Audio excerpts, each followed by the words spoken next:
جماعت اہل حدیث کے مایہ ناز خطیب، مذہبی اسکالر، محترم و مکرم پروفیسر ڈاکٹر عبدالرزاق ساجد کے نیو بیانات، خطبات، دروس قرآن و حدیث کی روشنی میں سننے کے لیے ہمارے یوٹیوب چینل کو سبسکرائب کریں، فیس بک پیج کو بھی فالو کریں۔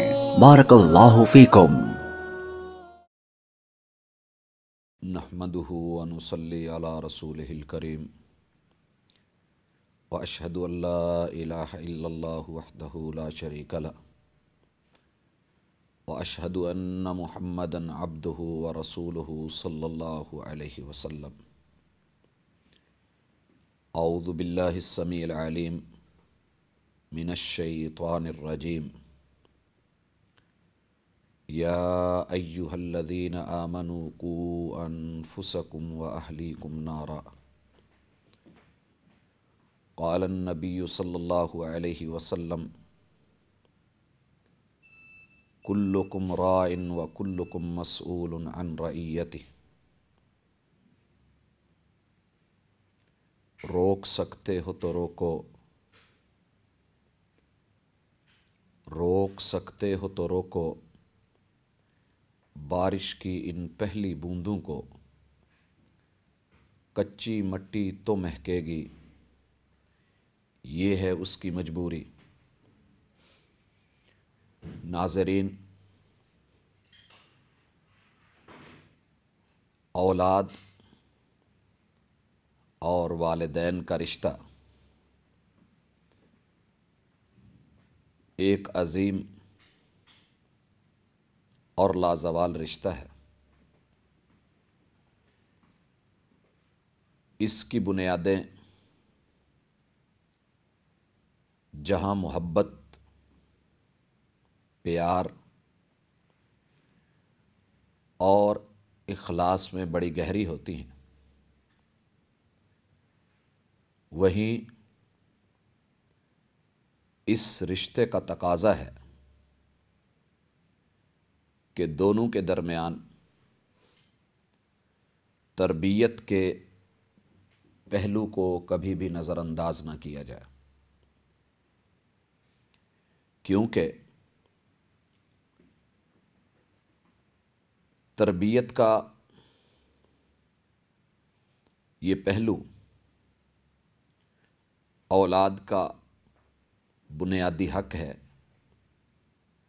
اور والدین کی یہ بہت بڑی ذمہ داری ہے۔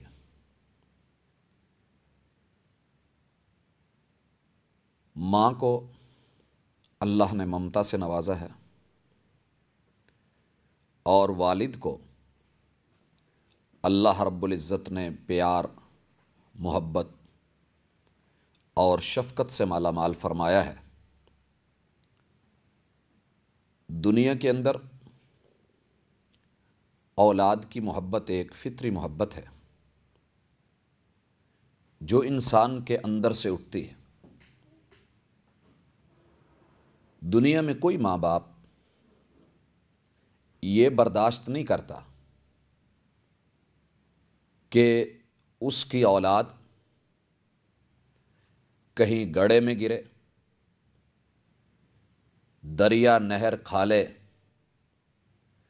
یا گٹر میں گر جائے، تو پھر والدین اس بات کے اوپر توجہ کیوں نہیں کرتے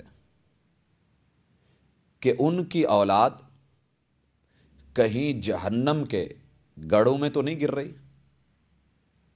ہمیں اپنی اولاد کی اس حوالے سے بھی فکر ہونی چاہیے، اور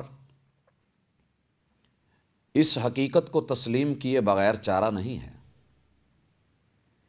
کہ ہماری اولاد ہمارے دل کے ٹکڑے ہیں۔ عربی شاعر کہتا ہے، اولادنا اکبادنا تمشی علی الارض۔ ہماری اولاد یہ جو سڑکوں پہ، شاہراہوں پہ گامزن ہے اور چلی جا رہی ہے، ان کو صرف انسان اور چلتی پھرتی مشینیں مت سمجھیے، اولادنا اکبادنا، یہ ہمارے جگر گوشے ہیں اور ہمارے جگر کے ٹکڑے ہیں۔ تو جب یہ ہمارے لیے جگر گوشے ہیں تو پھر ہم ان کا اہتمام کیوں نہیں کرتے، اور جو ان کا پورا حق بنتا ہے وہ ان کو کیوں نہیں دے پاتے؟ والدین کو اس حوالے سے سوچنا چاہیے۔ عربی کی ضرب المثل ہے الکرد غزال فی عین امہ، کہ بندریا کی نظر میں حسن و جمال کے اندر بندریا کا بچہ وہ ہرن سے زیادہ پیارا ہوتا ہے۔ آپ نے اگر کبھی غور کیا ہو، ایک بندریا اپنے بچے کا کتنا خیال رکھتی ہے، وہ اس کے جسم کو سہلاتی بھی ہے، اس کی صفائی کا بھی اہتمام کرتی ہے، اس کی جوؤں کو نکال رہی ہوتی ہے، اس پہ پورا دھیان دے رہی ہوتی ہے، اور اس کو ساتھ ساتھ اپنے اوپر اٹھائے گھوم رہی ہوتی ہے۔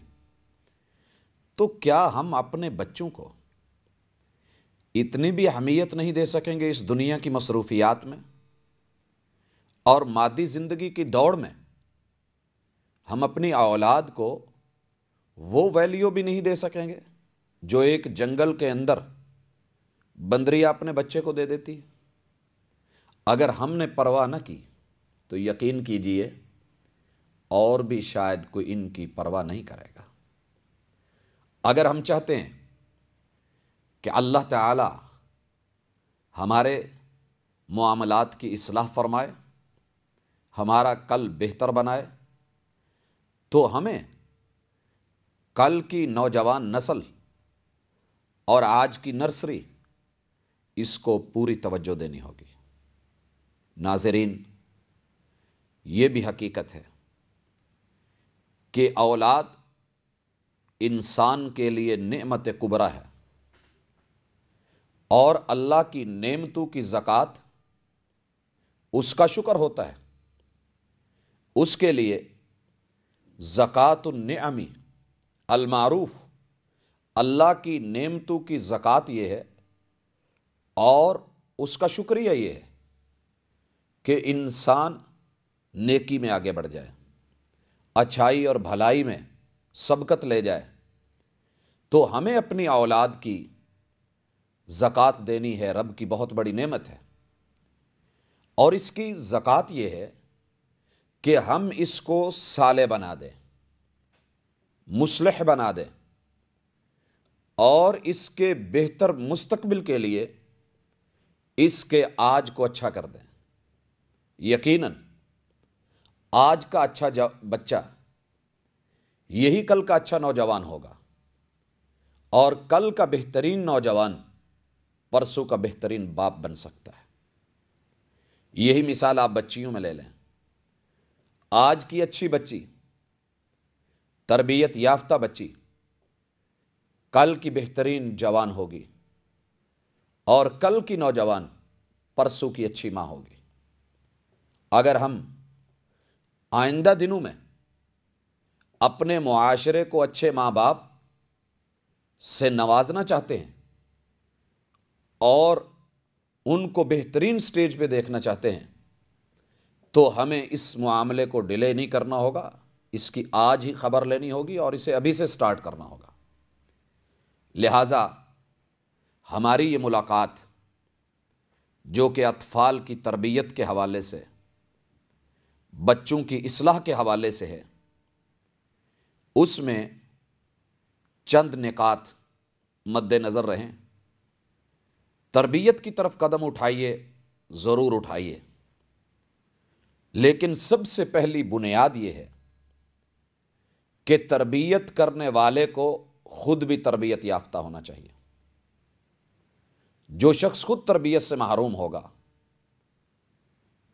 عربی ضرب المثل ہے فاقد الشیء لا یعطیک، جو بیچارہ خود محروم ہے اور اس کا دامن خالی ہے، وہ کسی اور کے دامن میں کیا ڈالے گا؟ لہٰذا جس کی اپنی تربیت نہیں ہو سکی، جس کی اپنی اصلاح مطلوب ہے، جس کی اپنی درستگی ابھی باقی ہے، وہ کسی اور کی اصلاح کیا کر پائے گا؟ لہٰذا جب اپنے بچوں کی تربیت اور اصلاح کے لیے قدم اٹھانا ہے تو ہمیں پہلے اپنے پہ توجہ دینی ہوگی۔ کیوں؟ جیسی کوکو ویسے بچے، جیسا درخت ویسا پھل، اور جو ہنڈیا میں ہوگا وہی چمچ میں چڑھے گا۔ اور مت بھولیے اس بات کو کہ جو چمچ میں ہوگا وہ پلیٹ میں آئے گا، جو پلیٹ میں ہوگا وہ بچے کے ہاتھ میں جائے گا، جو ہاتھ میں جائے گا وہی اس کے منہ میں نوالا بنے گا، اور جو منہ کا نوالا بنا وہی پیٹ میں اترے گا۔ اگر وہ صحیح ہوا تو یقیناً جزو جاں بنے گا، جزو بدن بنے گا اور صحت کا سبب بنے گا۔ لیکن معاملہ برعکس ہوا تو وہ بدن میں جا کے فائدہ دینے کی بجائے اس کو فساد کی راہوں پہ لے جائے گا۔ ناظرین، اس حوالے سے بے شک ہمارے ماضی میں کمی ہے، ہماری تربیت میں کوئی نقص ہے، تو ہمیں پریشان نہیں ہونا ہے، احساس کمتری کا یہاں شکار نہیں ہونا۔ آج سے ہی نیا سٹیپ لینا ہے اور اپنی کمی کوتاہیوں کے لیے ہم بذات خود پہلے تگودو کر سکتے ہیں۔ رہے ماضی کے نقصانات، ہماری سستیاں، تو اس کے لیے شاعر بڑے ہی خوبصورت انداز میں رہنمائی کرتا ہے۔ منفعل ہو کے گناہوں پہ کبھی رو تو صحیح، منفعل ہو کے گناہوں پہ کبھی رو تو صحیح، نار دوزخ کو بجھا دے گا یہ قطرہ تیرا، یہ ایک آنسو ماضی کی کمی بیشیوں کو دور کر سکتا ہے۔ انسان اس پہ نادم ہو کے، شرمندہ ہو کے، فکر مند ہو کے دھیان دینا شروع کر دے تو یہ انسان کی اپنی اصلاح کے لیے ایک خوبصورت موڑ اور انتہائی بہترین مناسب یو ٹرن ہوگا۔ جب ہم نے یہ یو ٹرن لے لیا اور لوٹے، اپنے گریبان میں جھانکا، تو اب ہمیں اس چیز کی پریشانی نہیں ہونی چاہیے کہ لوگوں کے بچے، دیگر اقوام، ہاں ہم ان کو دیکھیں، پازیٹو پوائنٹس کو لیں، اچھی چیزوں کو لیں، لیکن احساس کمتری کا شکار نہ ہوں۔ آج امت مسلمان اس صورتحال سے دوچار ہو چکی ہے کہ وہ ہر اچھے کام میں دوسروں کی مثال دے رہی ہوتی ہے اور خود کو احساس کمتری کے گڑھوں میں دیکھ رہی ہوتی ہے۔ ہمیں ایسا نہیں کرنا ہے، ہمیں ذرا اپنی سوچ کو بھی اونچا رکھنا ہے۔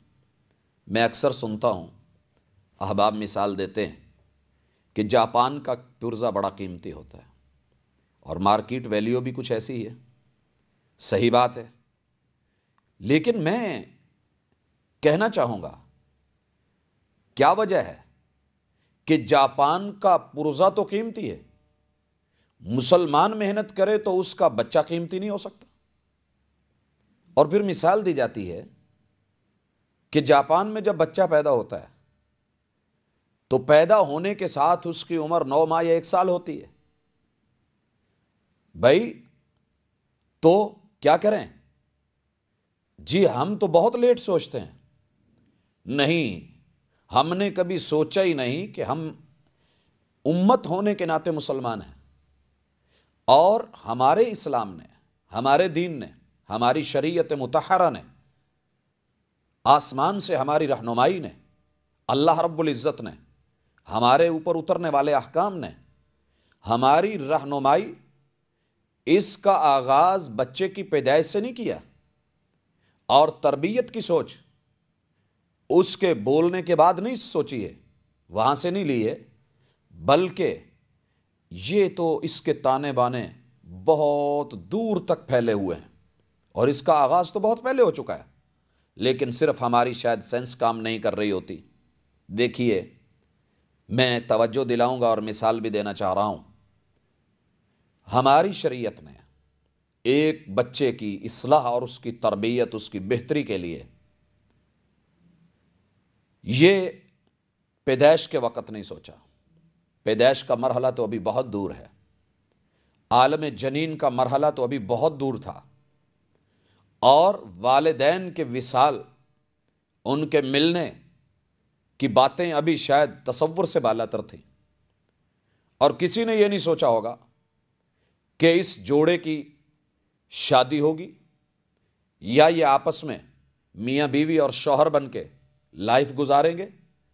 ابھی شاید کسی کے علم میں نہیں تھا جب سے اسلام ایک بچے کی بہتری کا سوچ رہا تھا، اور یہ تب سے شروع ہوا کہ جب ابھی یہ بچہ تھا، اس کی بہتری کے لیے اس کے والدین کی ڈیوٹی لگائی گئی تاکہ یہ آج کا بچہ کل کا اچھا جوان بنے، اور یہ اچھا جوان مستقبل میں آنے والی نئی نسل کا بہترین باپ بن سکے۔ لہٰذا اس بچے کے لیے کب سے سوچا گیا؟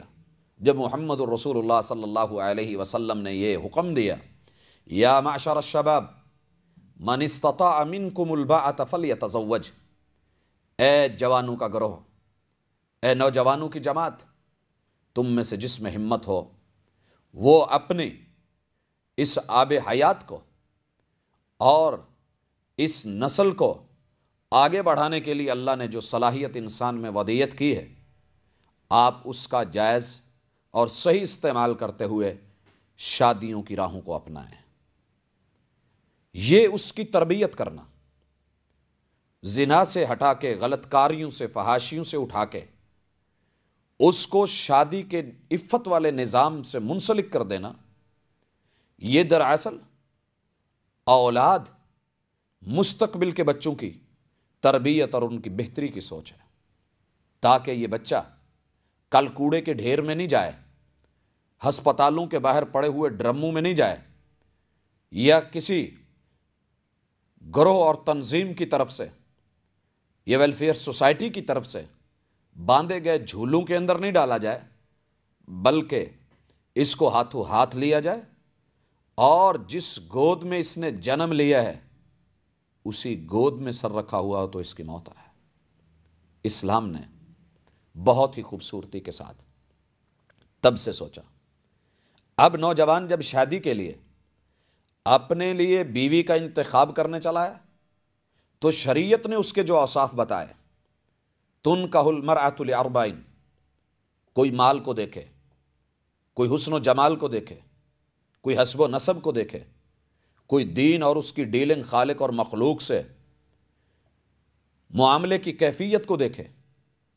رسول اللہ صلی اللہ علیہ وسلم نے جب یہ حکم دیا فاظفر بذات الدین، کہ دین والی خاتون کو اپنے گھر میں لا کے اس کو شرف کامیابی سے نوازیے، تو دین سے مراد صرف یہاں نماز، روزہ، حج، زکوٰۃ کی بات نہیں تھی، کیونکہ دین تو ڈیلنگ کا نام ہے خالق اور مخلوق کے ساتھ۔ تو جو خاتون معاملے میں، ڈیلنگ میں خالق اور مخلوق کے حقوق کا پورا دھیان رکھتی ہو، اس کا انتخاب یہ بھی اولاد کی بہتری کے لیے۔ اور جب چناؤ ہو گیا، منگنی کا مرحلہ ہوا، اس میں خیر اور نیکی کا پہلو، اور اس کے لیے تزوج الودود الولود، رسول اللہ صلی اللہ علیہ وسلم کا یہ رہنمائی کرنا کہ محبت کرنے والی اور بچوں کو جنم دینے والی اس خاتون کا انتخاب کیا جائے، تو تب بھی اسلام بچوں کی سوچ رہا تھا، شاید ہمارے ذہن میں ابھی یہ تصور نہیں تھا۔ اور پھر اس کے بعد جب لے جایا گیا اور بچی کو بیاہ کے لایا گیا، عام آدمی شاید اس کا جو ہے سوچ کا نقطہ یہاں نہیں ہوتا ہے کہ شریعت کی مقصود نظر مستقبل کے بہترین بچے اور معمار ہیں، اور جب وصل ہو رہا ہے، شب وصل، انسان شاید اپنی خواہشات کی حد تلک سوچ رہا ہوگا، تو اسلام نے یہاں بھی بچوں کو بھلایا نہیں، بلکہ اس کی سوچ کے تقدس کو ملاحظہ کیجئے۔ دنیا تو شاید کہہ رہی ہوتی ہے شب وصل ہے گل کر دو سب چراغوں کو، خوشی کی بزم میں کیا کام ہے جلنے والوں کا، لیکن شریعت مطہرہ اس نئے جوڑے کو جب قریب ہوتا دیکھ رہی ہے تو یہ رہنمائی کر رہی ہوتی ہے جس سے شاید آج امت مسلمہ ناآشنا ہو چکی، کہ قربت سے پہلے اپنے رب سے مناجات کیجئے، ذہن بنائیے، خود کو رب کے حوالے کیجئے، اللہ کی پناہ اور اس کی شملے کے سائے میں لائیے۔ اللہم جنبنا من الشیطان وجنب الشیطان ما رزقتنا۔ اے رب، ہم دو اجنبی تھے، ہم ایک بندھن میں بندھے، ہم دور تھے، آج قریب ہو رہے ہیں، ہم الگ تھلگ تھے، آج اکٹھے ہو رہے ہیں، دو الگ خاندان تھے، ایک بن رہے ہیں۔ اللہ، اس نئے قدم کے اوپر قدم قدم پہ ہم اپنے آپ کو تیرے حوالے کرتے ہیں، تیری سپرد کرتے ہیں۔ اللہ شیطان کی چالوں سے، حاسدین کے حسد سے اور پریشانی میں مبتلا کرنے والی قوتوں سے اللہ ہم خود کو نہیں بچا پاتے، ہمیں اپنی حفاظتوں میں لے لے، اپنی پناہ میں لے لے۔ اور مالک صرف ہمارا نہیں، یہ اس وقت جذباتی لگاؤ کی حد تک نہیں، وَجَنِّبِ الشَّيْطَانَ مَا رَزَقْتَنَا۔ اسلام نے مسلمان کو، والدین کو، ماں باپ کو پہلے لمحے شب وصل کی پہلی ملاقات میں اور روز اول سے اس رکھی جانے والی بنیاد شاید ہو یا نہ ہو، لیکن کتنی لمبی سوچ دے دی، کتنی دور رس نگاہوں سے نواز دیا۔ وَجَنِّبِ الشَّيْطَانَ مَا رَزَقْتَنَا۔ اللہ، اگر اس ملاقات سے تو ہمارے مقدر میں ہمارا رزق لکھ دے، ہماری اولاد لکھ دے، بیٹا یا بیٹی لکھ دے، تو مالک ہم اس بات کی بھی التجا کر رہے ہیں، اللہ اسے بھی شیطان کے شرور سے محفوظ فرمانا، اسے اس کی چالو سے بچانا، اسے اس کے ہتھ کنڈوں سے بچا کے رکھنا۔ اللہ ہمیں اولاد بھی ملے تو پاکیزہ ملے۔ دیکھیے، یہ ہے ہمارا دین جو کب سے ہماری بہتری کو سوچ رہا ہے، ہماری تربیت کا اس کو خیال ہے۔ بہرحال بات آگے بڑھتی ہے، اللہ رب العزت نصیبے میں کر دیتا ہے۔ پھر جو ہے آغاز جنین سے لے کے ابتدائی مرحلوں سے لے کے شکم مادر کے اندر اسلام اپنی تربیت کا پورا سامان رکھتا ہے۔ اللہ ہم سب کا حامی و ناصر ہو، وما توفیقی الا باللہ۔